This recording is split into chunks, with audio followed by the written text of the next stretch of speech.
하겠습니다. 네. 자, 오늘 사무엘상 8장 전체의 내용으로 하겠습니다. 사실은 이제 제가 밑에 수정을 못했는데 8장입니다. 하나님을 버리고 왕을 요구하다, 이런 제목입니다.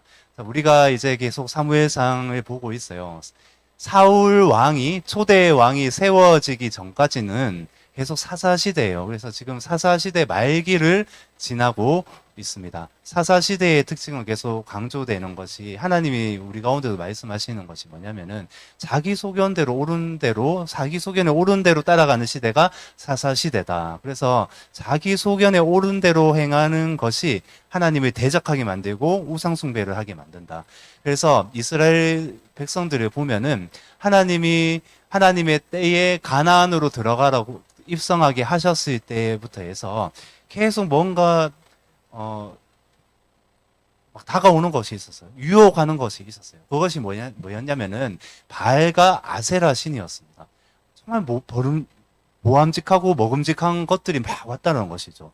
그래서 막 풍요의 신을 따라가고 싶고, 뭔가 막 나를 이렇게 잘 살게 만들어줄 것 같아요. 근데 하나님이 그것을 절대 따라가면 안 된다고 말씀하셨는데, 백성들은 그것을 따라갔다라는 것이죠. 이 사사시대에도 그런 우상들을 따라갔다는 그 특징을 볼 수가 있다라는 것입니다. 그래서 하나님이 어떻게 하시죠? 사사를 세웠는데 이 여호수아가 죽고 나서 또 그 신들을 따라가는 거예요. 가나안 신들을.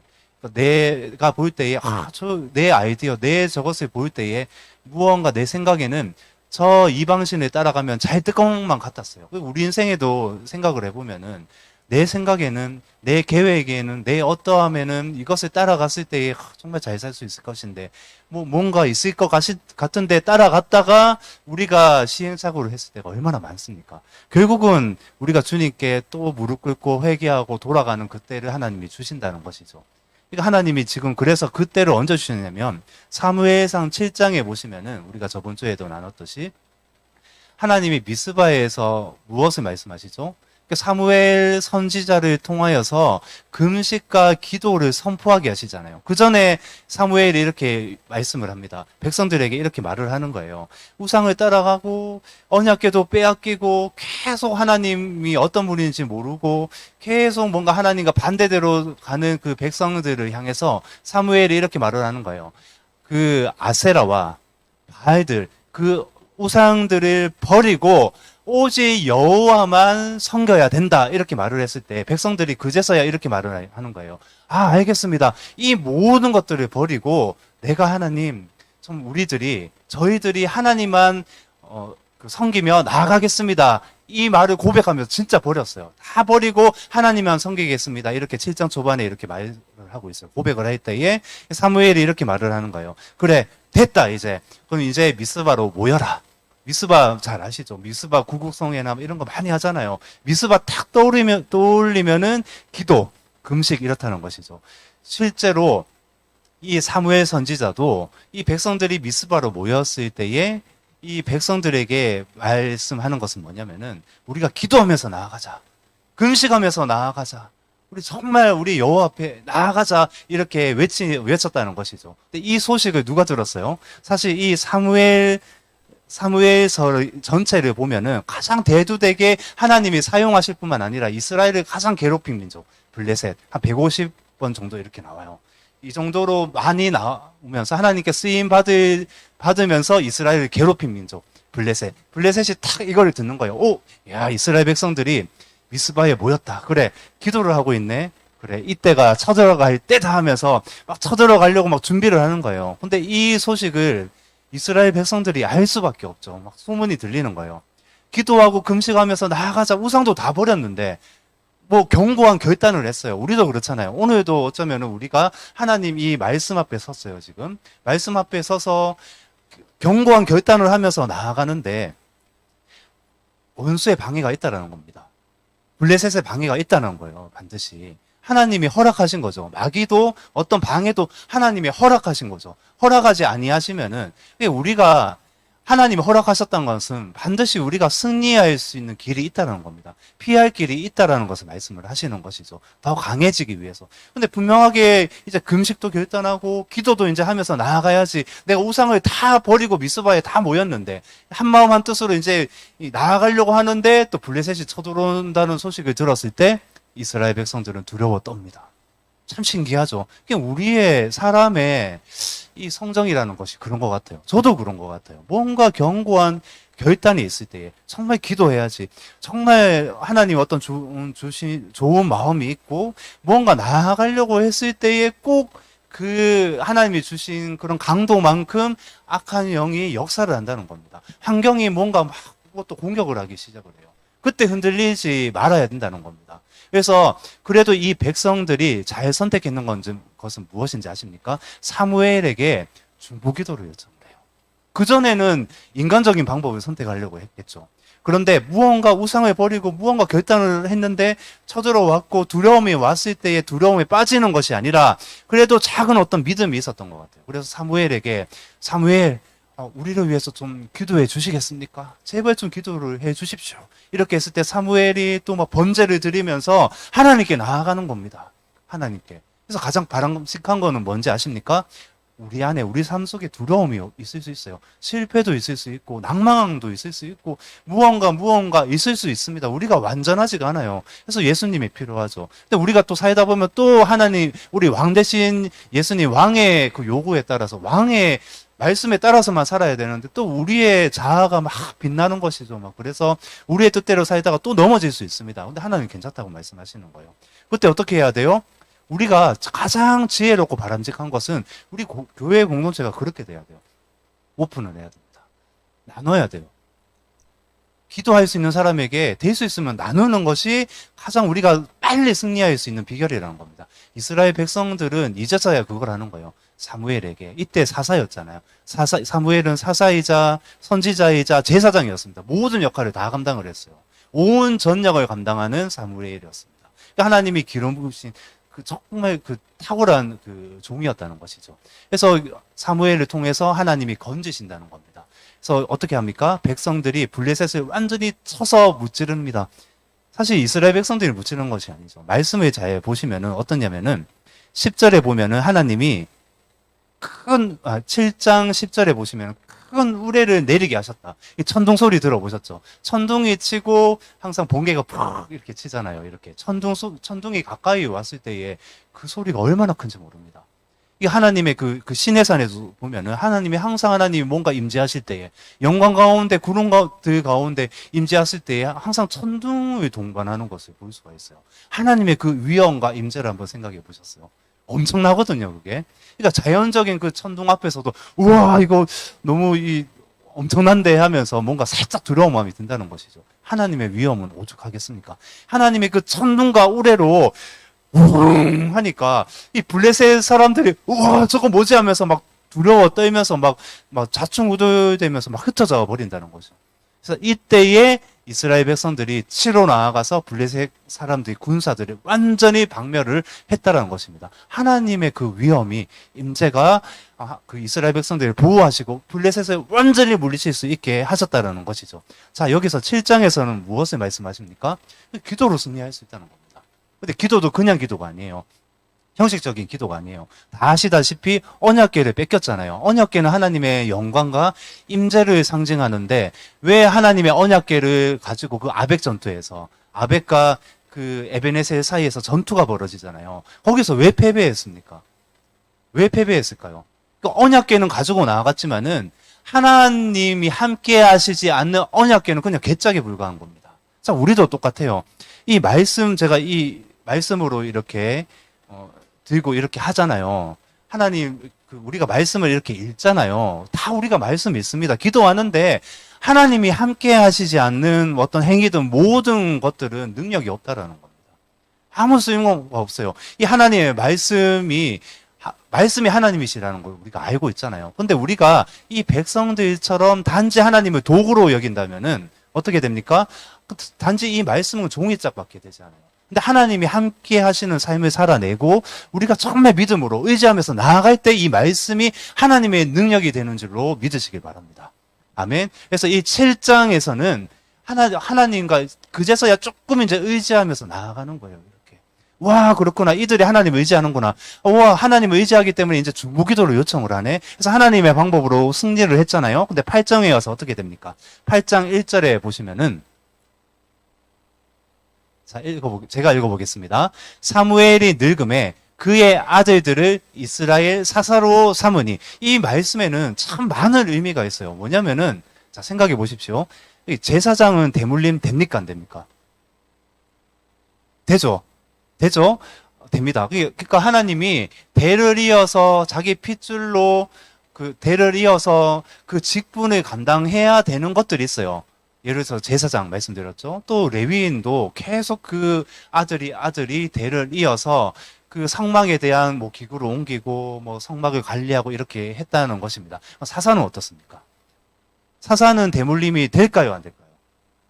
안 됩니다. 하나님이 세우시는 거예요. 그러니까 이게 구분을 잘해야 돼요. 우리 오늘날 교회에도 사실 뭐 여러분 오늘 우리 신약 교회에 맞춰서 적용을 할 수도 있을 것 같은데 하나님이 하라고 하신 것과 하지 말라고 하신 것이 있잖아요. 사실 근데 사무엘이 잘못했다 안 했다 나오지는 않아요. 근데 그 특징을 보면은 사무엘이 자기 아들들을 사사로 삼았는데 자, 2절에 보면은 그 이름들이 나오죠. 그러니까 아들들의 이름이 나오는데 사무엘의 두 아들의 이름이 요엘과 아비야입니다. 요엘의 뜻은 뭐냐면은 여호와는 하나님이시다. 하나님은 정말 하나님이시라는 거예요. 이게 절대적인 거죠. 하나님은 하나님이시다. 아비야는 여호와는 아버지시다. 이런 뜻이라는 거예요. 그 사무엘의 신앙을 볼 수가 있어요. 사무엘이 하나님을 어떻게 여기는가를 볼 수가 있는데 그런데 3절에 보시면은 제가 읽어보겠습니다. 그의 아들들이 자기 아버지의 행위를 따르지 아니하고 이익을 따라 뇌물을 받고 판결을 굳게 하니라. 사사, 재판관이라는 뜻이잖아요. 정확하게 백성들을 돌보고 재판을 해야 돼요. 근데 억울한 사람들을 그렇게 발생을 시켰다는 겁니다. 하나님의 그 뜻은 공의와 정의를 해나가는 것인데 백성들을 돌보는 것인데 이 아들들을 4절에 보시면은 이 사무엘은 라마에 있었어요. 지역이 많이 떨어져 있는 브엘세바의 두 아들을 세웠다는 겁니다. 사사의 직분을 감당을 해야 되는데 뇌물도 받고 아버지의 선한 행위를 따르지 않고 판결을 굳게 한다는 겁니다. 억울한 일을 발생하게 한다는 겁니다. 사사의 어떤 직분을 올바로 행하고 있지 않잖아요. 그래서 이 1절에 사무엘이 이 자기 아들을 사사로 세운 것에 대해서 어쩌면은 잘못 세웠다 이렇게 보는 견해가 굉장히 많다라는 것이죠. 다르게 볼 수도 있어요. 사무엘은 옳았는데 사무엘이 잘못 나중에 타락했는 것이 아니라 아들이 타락을 했다 이렇게 보는 견해가 맞는 것 같습니다. 어쨌든 이스라엘은 이것으로 인해서 사무엘도 늙었죠. 사실 사무엘이 늙었다는 견해보다는 사무엘의 나이를 유대인의 그 탈무드에 보면은 사무엘의 나이가 늙었다라는 것이 몇 살인가 해서 그 탈무드에는 한 52세 정도로 이렇게 보고 있습니다. 그렇게 많지는 않은 것 같은데 저는 그런 생각을 했어요. 다른 학자들은 한 70세 정도 되었다 이렇게 보는 견해도 있어요. 정확한 그 나이가 나오지 않기 때문이요. 어쨌든 그 백성들이 볼 때는 사무엘의 나이가 늙었어요. 첫 번째. 두 번째 뭐냐면 아들들도 타락한 길로 행하고 있기 때문에 이제 백성들이 대표되는 장로들이 사무엘에게 와서 요구를 합니다. 그게 5절이에요. 그에게 이르되 보소서 당신은 늙고 당신의 아들들은 당신의 행위를 따르지 아니하니 모든 나라와 같이 우리에게 왕을 세워 우리를 다스리게 하소서 한지라. 그럴듯하잖아요. 사무엘 당신도 늙었잖아요. 근데 아들도 지금 선한 길을 따라가고 있지 않습니다. 그래서 왕이 필요합니다. 이거 맞습니까? 어떤 것 같아요? 자, 근데 이 왜 왕을 세우려고 하는가? 백성들이. 그 동기가 중요하다는 겁니다. 사실 결론적으로 이스라엘 백성들은 사람 왕을 세우려고 한 것은 하나님을 따르지 않는 그런 동기가 있었다는 거예요. 불순한 동기가 있었다는 겁니다. 그것을 어떻게 볼 수 있느냐?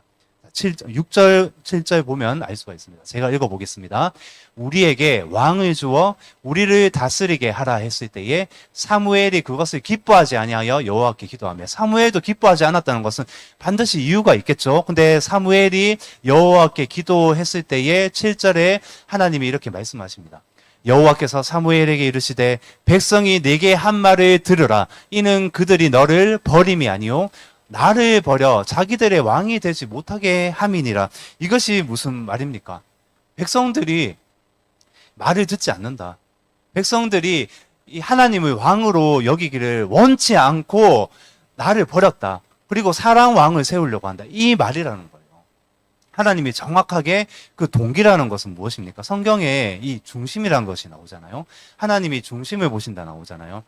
하나님이 이 시간에도 우리의 중심을 보시는 거예요. 겉모습을 보시지 않는 거예요. 중심을 보신다는 것은 사람의 동기를 보신다는 거예요. 동기와 똑같은 말이에요.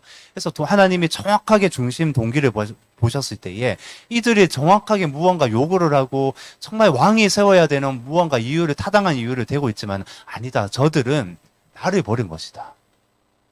6절에 보면은 7절에 보면은 나를 버렸다 이렇게 나오죠. 8절에도 보면은 내가 그들을 애굽에서 인도하여 낸 날부터 오늘까지 그들이 모든 행사로 나를 버리고 이렇게 나오잖아요. 다른 신들을 섬겼다.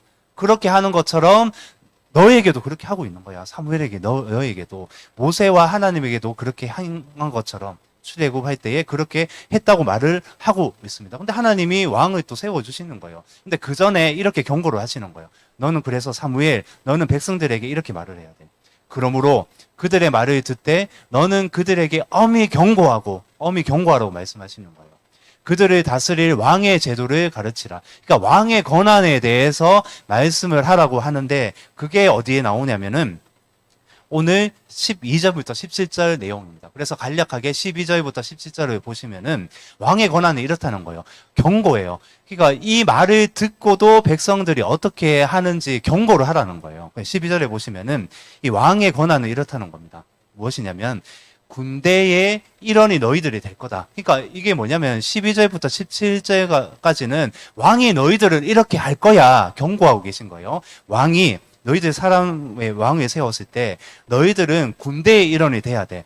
두 번째는 뭐냐면 농부가 되어서 왕을 모셔야 돼. 세 번째가 뭐냐면은 대장장이가 돼야 된다. 전쟁을 위해서 너희들은 밤낮 수고하면서 칼을 만들고 그것을 준비를 해야 된다. 또 13절에 보면은 딸들을 왕궁을 섬기는 자로 이렇게 섬겨야 된다. 요리사가 되어야 된다. 떡 굽는 사람이 되어야 된다. 딸들을 그렇게 보내야 된다. 그러니까 왕을 위해서. 계속 이제 그것을 말씀하시는 것이죠. 14절에 보시면은 신하들까지 가장 좋은 것으로 너희들을 섬겨야 된다. 관리들의 신하들까지도 그렇게 말씀을 하시는 것이죠. 그래서 15절에 또 보시면은 자신의 재산으로 왕의 일을 시킬 것이다. 너희의 11조로 너희의 재산으로 신하들도 섬겨야 되고 왕도 그렇게 섬겨야 된다고 그렇게 말씀을 하고 계신 겁니다. 17절에 보시면은 그래서 10분의 1은 양떼의 10분의 1을 거두어 가리니 너희가 그의 종이 될 것이다. 여기서 그래? 왕이 종이 돼야 된다는 겁니다. 자, 여기서 잘 보셔야 돼요. 그의 종이 될 것이라. 사람의 왕을 세우면 너희들이 이렇게 종이 될 것이다. 사람의 왕을 세우면은 하나님이 나의 주인이 아니라 사랑 그 왕이 너희들의 주인이 될 것이다. 이 말씀을 하고 있는 거예요. 경고예요, 경고. 왕의 권한을 말씀하시면서.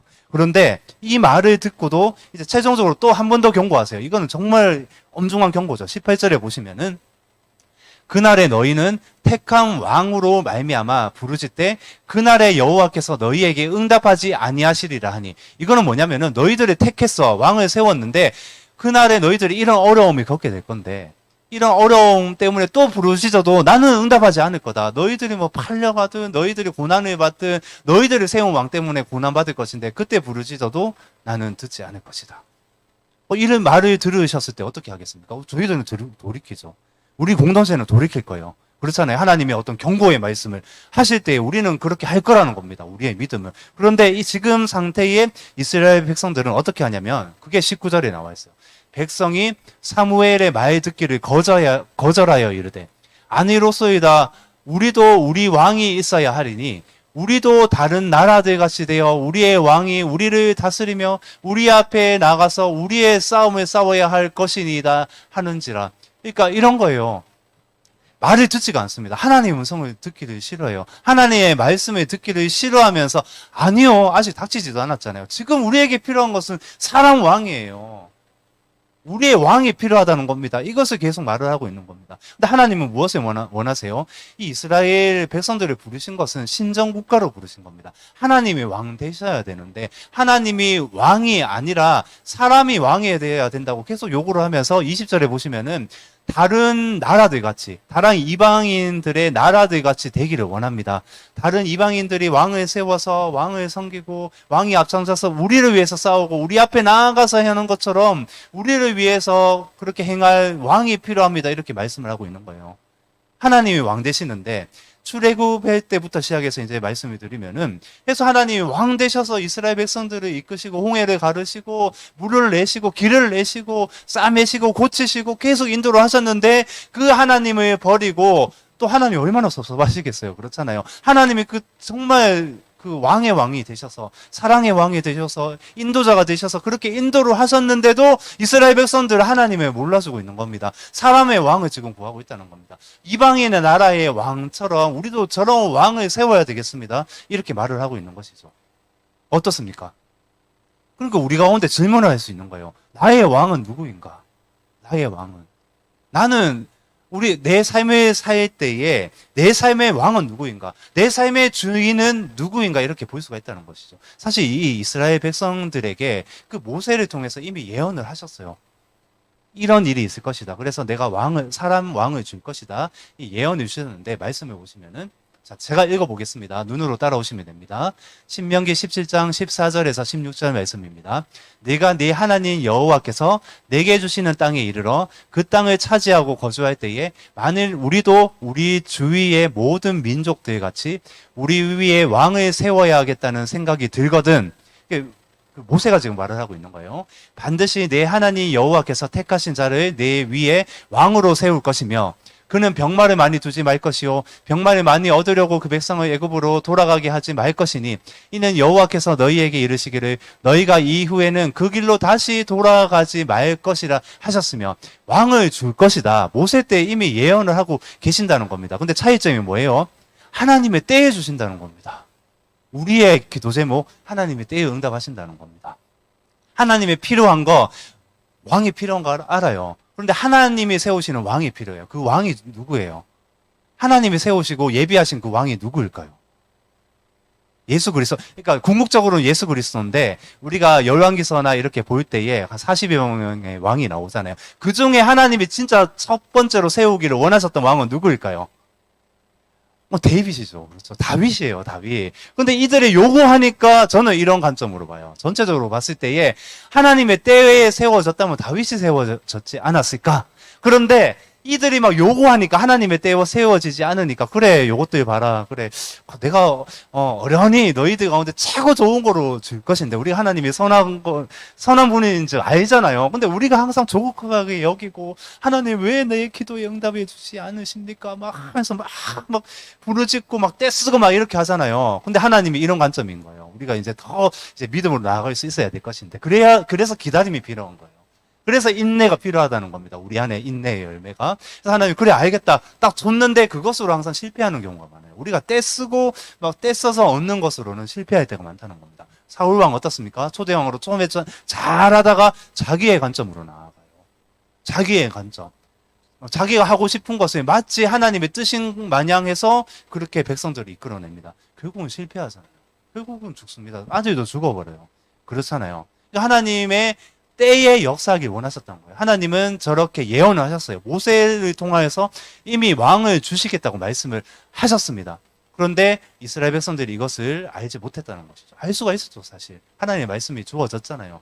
그 두루마리 양피줄을 이렇게 읽어졌을 것이고 계속 전해졌을 거예요. 그래서 그럼에도 하나님의 뜻을 몰랐다는 것입니다.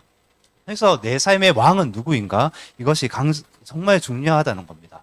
그래서 내가 어떻게 보면은 여기에 이스라엘 백성들이 요구하는 것처럼 어떻습니까? 자, 보시면은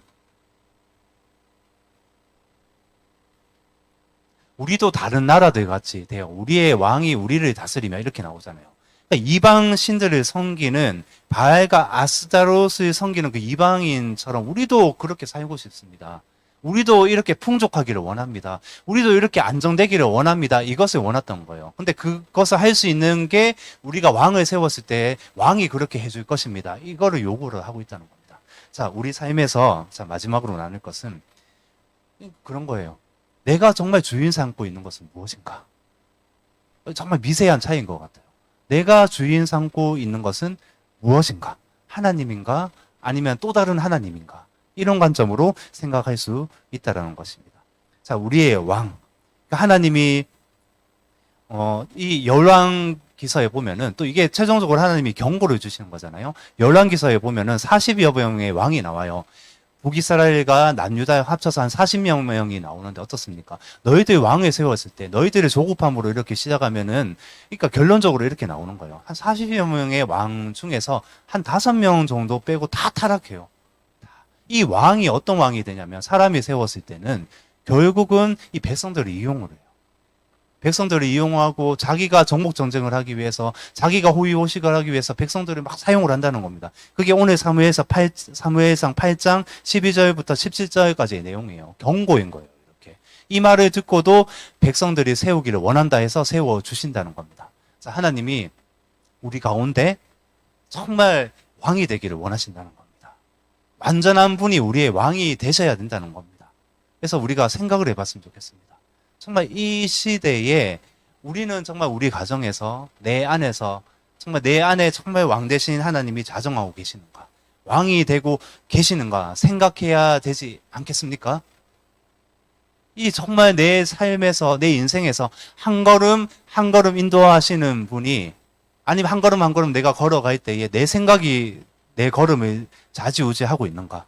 아니면은 왕 대신 하나님이 나를 이끌고 계시는가? 이것을 생각해야 되지 않겠습니까? 이스라엘 백성들은 하나님을 버리고 왕을 요구했다는 겁니다. 자, 그렇다면은 주일날도 나눴지만은 다른 거 없습니다. 우리가 더 성숙된 왕 대신 하나님께 나아가서 요구해야 될 것은 뭐냐면은 요구라고 하면 좀 그런데 하나님께 구해야 될 것은 무엇이냐면 하나님 정말 당신의 뜻이 내 삶에서 이루어지기를 원합니다. 이겁니다.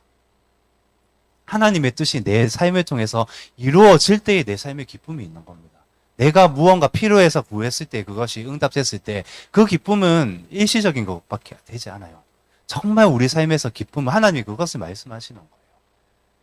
하나님의 뜻이 내 삶 가운데 이루어질 때에 나 가운데 진짜 말로 표현할 수 없는 세상이 닿을 수 없는 평강과 기쁨이 임하게 된다는 겁니다. 그것을 말씀하시는 겁니다. 아멘. 자, 우리가 하나님만 주인 삼고 나아가기를 원합니다. 하나님만 우리의 인생에 가능하다면은 내 모든 발걸음에 하나님이 내 삶의 주인 되시기를, 왕 되시기를, 왕이 말씀하실 때 어떻게 해야 되죠? 우리가 어떻게 보면 신하의 위치도 아니에요. 자녀의 위치인데, 자녀의 위치도 하나님이 말씀하실 때, 가정에서 부모와 자녀의 관계를 주시잖아요. 그거는 우리가 하나님을 어떻게 대해야 되는 것에 대한 비유로 말씀하실 수도 있는 겁니다. 자녀는 부모의 말에 복종을 해야 돼요. 그렇잖아요. 그러면 우리 하나님 아버지잖아요. 우리는 자녀예요. 아버지가 말씀하실 때 우리는 어떻게 해야 돼요? 왕이 말씀하실 때 우리가 어떻게 해야 돼요? 듣기를 즐겨야 되잖아요. 듣기를 즐겨야 되는 존재라는 겁니다. 그래서 우리가 하나님의 뜻이 무엇입니까? 물어보며 나아가는 성숙된 그리스도인. 정말 하나님만 주인 삼고 왕 대신 하나님만 정말 왕 대심을 인정하며 나아가는 우리들 되기를, 저희들 되기를 예수 그리스도의 이름으로 축복드립니다. 아멘. 자, 우리 기도할 건데요.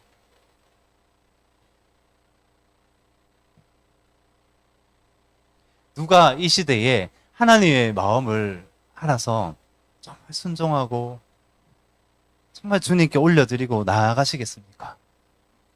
정말 누가 하나님만 정말 왕되심을 선포하며 나아가시겠습니까? 누가 정말 하나님의 마음을 알아서 사실 그렇습니다. 이 시대는 이 시대도 자기 소견에 옳은 대로 행하는 시대입니다.